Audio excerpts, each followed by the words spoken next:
Is practice in the classroom better as a result of the work we're doing, and why do you think that is?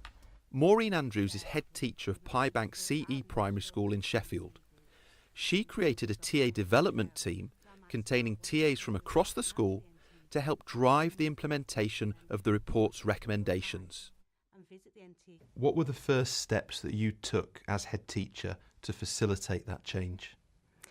Well, at the time when I began to look into this, I'd been at the school for probably about 6 months, and I could see we had some very skilled people in school.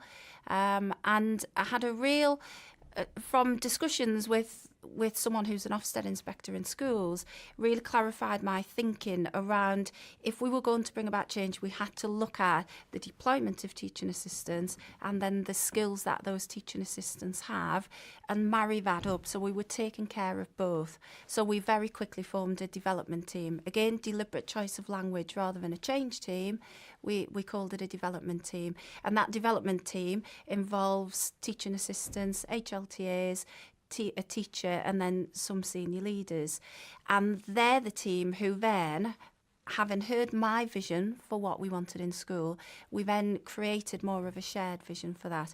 And that was about, actually, if we're doing it at our best, what will it look like? What are the possibilities? Because again, it's a lot of, well, we've always worked in a certain way with teaching assistants. So let's awaken the possibilities that actually we can look at this differently. And that allowed us to really draw together that living vision.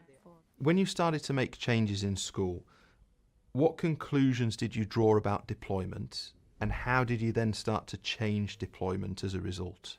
People had perhaps begun to work in a tried and tested way, that then they weren't looking at some of the other opportunities. So we realised we had to share more practice very quickly to begin to really look at the strengths that people had across school in terms of questioning, supporting that independence, and looking at then some of the barriers to really great deployment are those things such as the time and being able to get together. So we realised we had to find those ways to communicate really well.